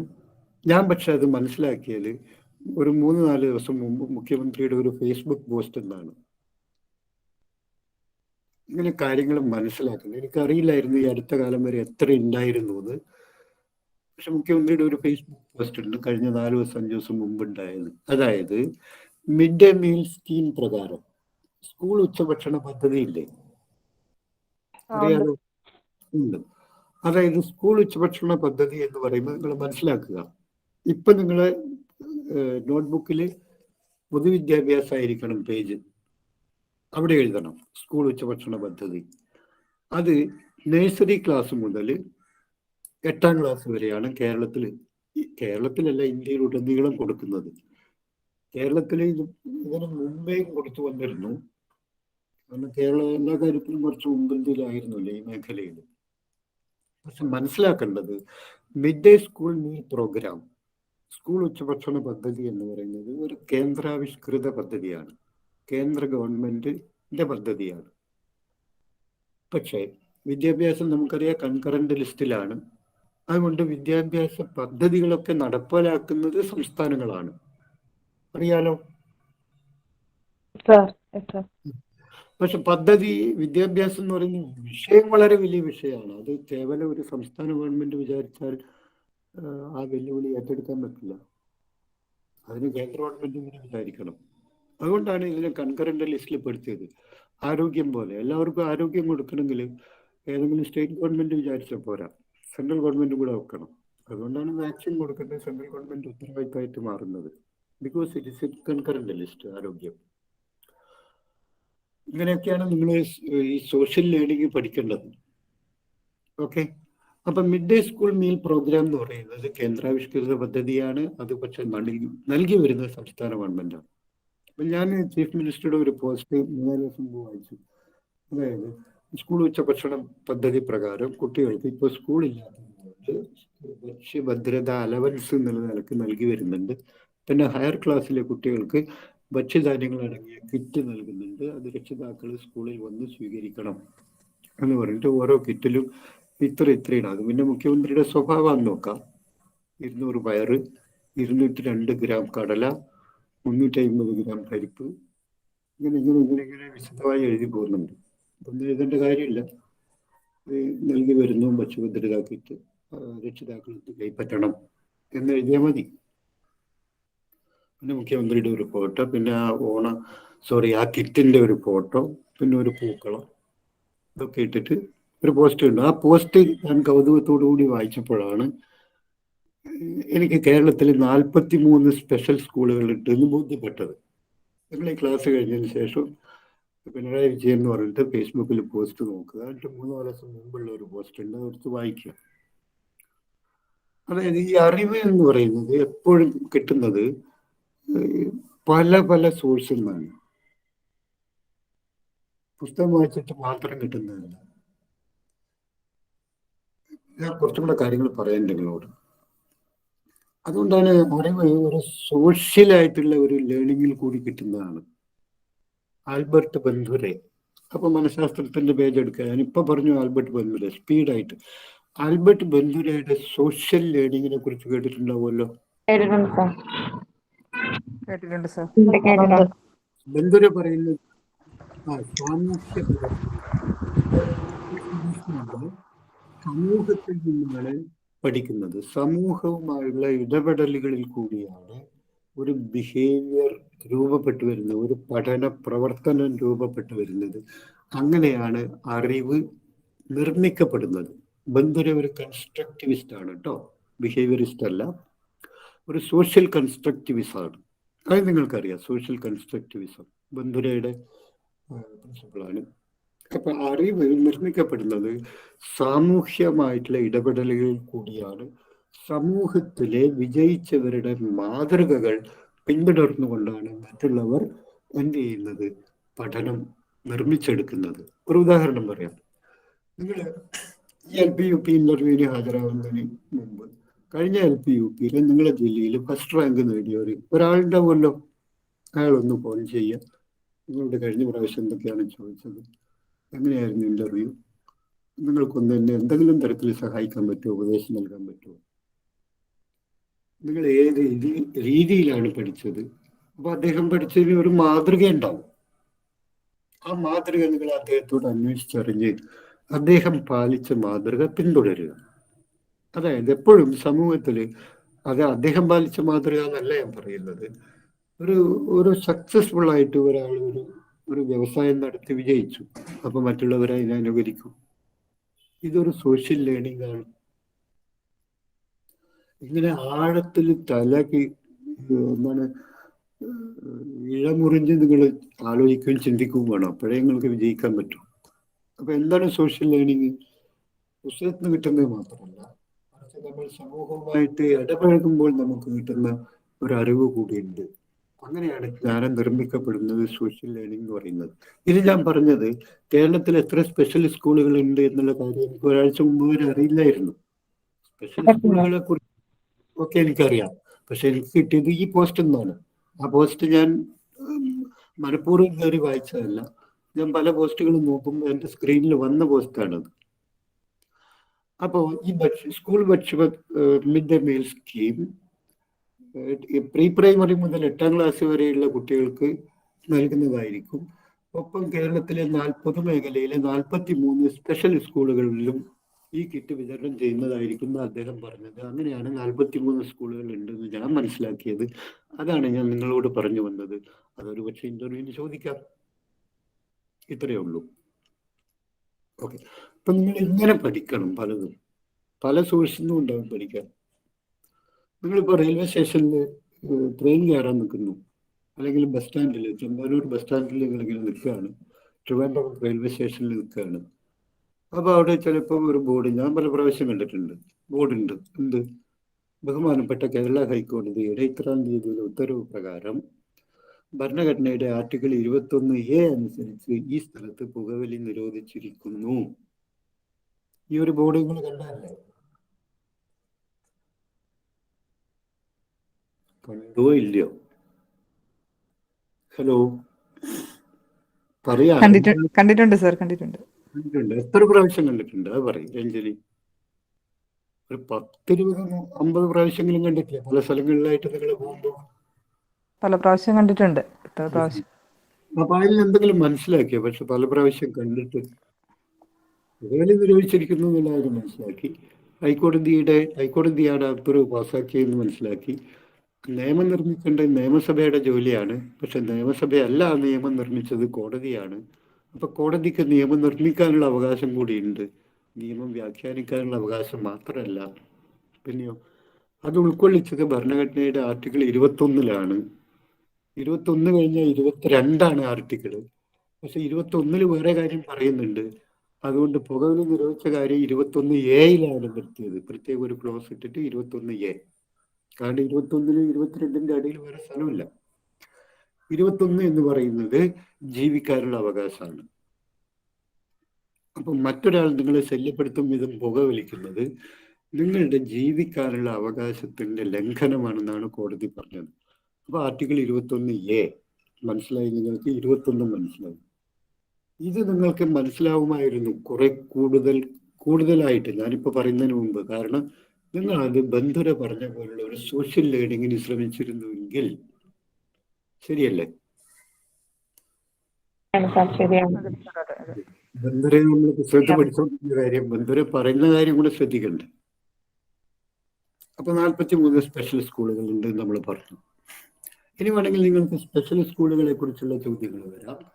അതായത് പിന്നെ കേരളത്തിലെ സ്പെഷ്യൽ സ്കൂളുകളെ കുറിച്ച് പഠിക്കാൻ നിയോഗിച്ച കമ്മിറ്റിയുടെ പേര് ജയരാജ് കമ്മിറ്റി, ഡോക്ടർ ജയരാജ് കമ്മിറ്റിയാണ്. ഇതൊക്കെ നമുക്ക് പൊതുവിദ്യാഭ്യാസം, കേരളത്തിന്റെ പൊതുവിദ്യാഭ്യാസം എടുക്കുമ്പോൾ അന്ന് പറയാം. ഇനി ഈ ക്ലാസ്സും കൂടി കുറേ കൂടെ നിങ്ങളുടെ അടിത്തറ ഭദ്രമാക്കാൻ വേണ്ടിയിട്ടാണ് പറയുന്നത്. ഇതൊക്കെ അടിത്തറ ഭദ്രം അല്ലെങ്കിൽ അതിന്റെ മേലെ ചുമര് കെട്ടിയാലും ഭിത്തി കെട്ടിയാലും ഭിത്തി ഇടിഞ്ഞു വീഴൂലേ? തീർച്ചയായും സാർ. അടിത്തറ കുറച്ചുകൂടെ ഒന്ന് ഭദ്രമാക്കാനുണ്ട്. അതുകൊണ്ടാണ് കുറച്ച് ഇങ്ങനെയൊക്കെ പറയുന്നത് കേട്ടോ. അങ്ങനെ വിചാരിക്കേണ്ട ഞാൻ എന്തിനാണ് ഇങ്ങനെ വിശദമായിട്ട് പറയുന്നത്. അങ്ങനെ അതാണ് അതിന്റെ രീതി. അതുകൊണ്ടാണ്. അപ്പോൾ ചിൽഡ്രൻ വിത്ത് സ്പെഷ്യൽ നീഡ്സ് ഉള്ള കുട്ടികളെ നമ്മൾ പഠിപ്പിക്കുന്നത് പ്രത്യേക വൈദഗ്ധ്യമുള്ള അധ്യാപകരുടെ ശിക്ഷണത്തിൽ പ്രത്യേക പഠനോപകരണങ്ങൾ ഉപയോഗിച്ചുകൊണ്ട് പ്രത്യേക രീതിയിൽ ഗ്രൂപ്പിംഗ് നടത്തിക്കൊണ്ട്, പല ഗ്രൂപ്പിംഗ് ഉണ്ട്, നിങ്ങൾ കേട്ടിട്ടേ ഉണ്ടാവില്ല എനിക്കറിയാം. Age grouping and ability grouping. ഇത് വിദ്യാഭ്യാസത്തിന്റെ പിന്നിലുള്ള അഡ്മിനിസ്ട്രേഷനുമായിട്ട് ബന്ധപ്പെട്ടതാണ്. കേട്ടിട്ടുണ്ടല്ലേ Ranju? Age grouping and ability grouping. അപ്പോൾ സാധാരണ വിദ്യാഭ്യാസത്തിൽ നിങ്ങളുടെ ഹൈസ്കൂളിൽ പഠിക്കുന്നത് 15 വയസ്സുള്ള കുട്ടികളാണ്. ശരിയല്ലേ? അതെ സർ. അപ്പൊ നമ്മൾ ആ ക്ലാസ്സിലെ 40 കുട്ടികളിൽ ഓരോ ആളെയും ആ ക്ലാസ് എന്ന് പറയുന്നത് ഏജ് ഗ്രൂപ്പിംഗ് ആണ്. പൊതുവിദ്യാഭ്യാസത്തിൽ, സാധാരണ വിദ്യാഭ്യാസത്തിൽ ഗ്രൂപ്പിംഗ് നടത്തുന്നത് ഏജിന്റെ അടിസ്ഥാനത്തിലാണെന്ന് മനസ്സിലാക്കിയാൽ മതി തൽക്കാലം. അതിന് നമ്മൾ ഏജ് ഗ്രൂപ്പിംഗ് എന്ന് പറയുന്നത്. പക്ഷെ സ്പെഷ്യൽ സ്കൂളുകളിൽ നമ്മൾ നടത്തുന്നത് ഏജ് ഗ്രൂപ്പിംഗ് അല്ല. പിന്നീട് പറയൂ. Ability grouping. എബിലിറ്റി ഗ്രൂപ്പിംഗ് ആണ്.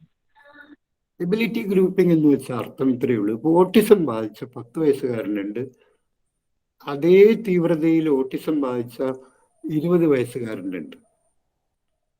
സാധാരണ സ്കൂളിൽ 10 വയസ്സുകാരൻ 5-ാം ക്ലാസ് പഠിക്കുന്നു, 20 വയസ്സുകാരൻ 15 വയസ്സുകാരൻ 10-ാം ക്ലാസ് പഠിക്കുന്നു. സാധാരണ സ്കൂളിൽ 10 വയസ്സുള്ള ആള് 5-ാം ക്ലാസ് പഠിക്കുന്നു, 15 വയസ്സുള്ള ആള് 10-ാം ക്ലാസ് പഠിക്കുന്നു. ഇവരെ രണ്ടാളെയും നമ്മൾ ഏജ് ഗ്രൂപ്പിങ്ങിൽ ഒരേപോലെ കൂട്ടില്ല. ഒരാൾ 5ാം ക്ലാസ്സിലാണ്, ഒരാൾ 10ാം ക്ലാസ്സിലാണ്. പക്ഷെ ഓട്ടിസം ബാധിച്ച 5 വയസ്സുകാരനെയും അതേ തീവ്രതയിൽ ഓട്ടിസം ബാധിച്ച 15 വയസ്സുകാരനെയും, അല്ല, ഓട്ടിസം ബാധിച്ച എല്ലാവരെയും ഒരു ഗ്രൂപ്പിലല്ല പെടുത്തുക. ഓട്ടിസം ബാധിച്ചതിൻ്റെ ഡെഫിഷ്യൻസിയുടെ തോതനുസരിച്ച് അവരുടെ എബിലിറ്റിൻ്റെയും ഡിസബിലിറ്റിൻ്റെയും തോതനുസരിച്ചാണ് ഓട്ടിസം ബാധിച്ച കുട്ടികളെ പല ഗ്രൂപ്പായി തിരിക്കുന്നത്. അപ്പോൾ ഒരു ഗ്രൂപ്പിൽ ചിലപ്പോൾ ഓട്ടിസം ബാധിച്ച 5 വയസ്സുകാരനും വരാം, അതേ തോതിലും അതേ അളവിലും ഓട്ടിസം ബാധിച്ച 15 വയസ്സുകാരനും വരാം. വേറെ പൊതുവിദ്യാഭ്യാസത്തിൽ സാധാരണ സ്കൂളിൽ അങ്ങനെ പറ്റില്ല. രണ്ടും 2 ഏജ് ഗ്രൂപ്പിംഗ് തന്നെയാണ്. ഇവിടെ ശ്രദ്ധക്കുറവിന്റെ തോത് ബാധിച്ച എത്ര വയസ്സുകാരായാലും വർക്കുകളില്ല. Age is not a factor there, but എല്ലാവരും ഒരേ എബിലിറ്റിയോ ഒരേ ഡിസബിലിറ്റിയോ ഉള്ളവരാണ്. അപ്പൊ അവരുടെ എബിലിറ്റി വെച്ചിട്ടാണ്. ഡിസബിലിറ്റി ഗ്രൂപ്പിംഗ് നമുക്ക് പറയാൻ പറ്റില്ല, എപ്പോഴും പോസിറ്റീവായിട്ടേ പറയാൻ പറ്റും. അവർക്കൊക്കെ ഡിസബിലിറ്റി ആണെങ്കിലും നമ്മൾ പറയുന്നത് എബിലിറ്റി ഗ്രൂപ്പിംഗ് ആണ്. അല്ലേ? പണ്ട് നമ്മൾ പറഞ്ഞിരുന്നത് എന്താണ് വികലാംഗർ എന്നല്ലേ. ഇപ്പൊ നമ്മൾ അങ്ങനെയല്ലല്ലോ പറയുന്നത്, ഡിഫറൻഷ്യലി ഏബിൾഡ് എന്നല്ലേ. പോസിറ്റീവ് വാക്കായിട്ടാണ് ഉപയോഗിക്കുന്നത്. അത് നമ്മുടെ സമൂഹം കുറെ കൂടെ പോസിറ്റീവായി വളരുന്നതിന്റെ ലക്ഷണം, ചിന്ത പോസിറ്റീവ് ആവുന്നതിന്റെ ലക്ഷണങ്ങളാണ് ഇത്തരം വാക്കുകൾ ഉണ്ടായി വരുന്നത്. അപ്പൊ അവിടെ നടക്കുന്നത് എബിലിറ്റി ഗ്രൂപ്പിംഗ് ആണ്. ഇതൊക്കെ നമ്മൾ പറഞ്ഞത് എവിടെയാണ് പറഞ്ഞു വന്നത്? ഇന്റർവ്യൂവിനെ കുറിച്ച് നമ്മൾ ചില കാര്യങ്ങൾ പറഞ്ഞപ്പോൾ പിയാഷയെ കുറിച്ച് വന്നു, അങ്ങനെ പറഞ്ഞു വന്നതാണ്. ഓക്കെ, അങ്ങനെ ക്ലാസ് പുരോഗമിക്കാൻ പറ്റും. ഇനി നമുക്ക് ഒരു കാര്യം ചെയ്യാം. നമുക്ക് ഇനി ഒരു ഇന്നലെ ഇപ്പോൾ ഒരു 1.5 മണിക്കൂറിലധികം 1.25 മണിക്കൂർ നമുക്ക് ഇനി ക്ലാസ് ഉണ്ട്. നമുക്കൊരു 5 മിനിറ്റ് ഒരു ബ്രേക്ക് എടുക്കാം. അത് കഴിഞ്ഞിട്ട് പിന്നെ ഞാൻ ഒരു 20-25 അരമണിക്കൂറുണ്ട്. നിങ്ങളുടെ ഇനി ഉള്ള ദിവസങ്ങളിലും ഇന്റർവ്യൂ ഹാൾ പോകുമ്പോഴും ഇന്റർവ്യൂവിന്റെ തലേ ദിവസവും ഇന്റർവ്യൂ ഹാളിൽ പ്രവേശിക്കുമ്പോഴും അവിടെയുള്ള 10 മിനിറ്റും നിങ്ങൾ എങ്ങനെ ബിഹേവ് ചെയ്യണം, നിങ്ങളുടെ ബിഹേവിയറിൽ എന്ത് റിഫോർമേഷൻ കൊണ്ടുവരണം എന്നുള്ളതിനെ കുറിച്ച് പറഞ്ഞിട്ട് ബാക്കിയുള്ള 1 മണിക്കൂർ നമ്മൾ ആദ്യത്തെ ലെസണിലേക്ക് പോകും. That is teaching aptitude. അതിലെ ഓരോ ചോദ്യങ്ങളെടുത്ത് നമ്മൾ അതിൻ്റെ ശരി ഉത്തരം, തെറ്റുത്തരം, ഡിസൈറബിൾ ആയിട്ടുള്ള ആൻസർ, അൺഡിസൈറബിൾ ആയിട്ടുള്ള ആൻസർ, എന്തുകൊണ്ട് ശരി എന്തുകൊണ്ട് തെറ്റ്, അതൊക്കെ വിലയിരുത്തും. ഓക്കെ, ഇനി നമുക്കൊരു ഏകദേശം അരമണിക്കൂറോളം കുറേ കൂടെ പ്രിപ്പറേഷൻ നടത്താനുണ്ട്. അത് എന്തിനെ കുറിച്ചാണ്? പഠനവുമായിട്ട് ബന്ധപ്പെട്ടതല്ല. ഇന്ന് മുതൽ അങ്ങോട്ട് ബിഹേവിയർ, ഇന്റർവ്യൂ ദിവസം വരെ, ഇന്റർവ്യൂ ഹാളിലേക്ക് സ്റ്റെപ്പ് ഇൻ ചെയ്യുന്നതും ഇന്റർവ്യൂ ഹാളിൽ നിന്ന് സ്റ്റെപ്പ് ഔട്ട് ചെയ്യുന്നതും വരെയുള്ള കാര്യം, അവിടെ ബിഹേവ് ചെയ്യേണ്ട രീതി, പിന്നെ അതിന് മുമ്പുള്ള ദിവസങ്ങളിൽ നിങ്ങൾ പാലിക്കേണ്ട കുറെ മര്യാദകൾ, ഇതൊക്കെ കൂടിയിട്ടാണ് ക്ലാസ്സിൽ അവിടെ ഇന്റർവ്യൂവിൽ റിഫ്ലക്ഷൻ വരിക.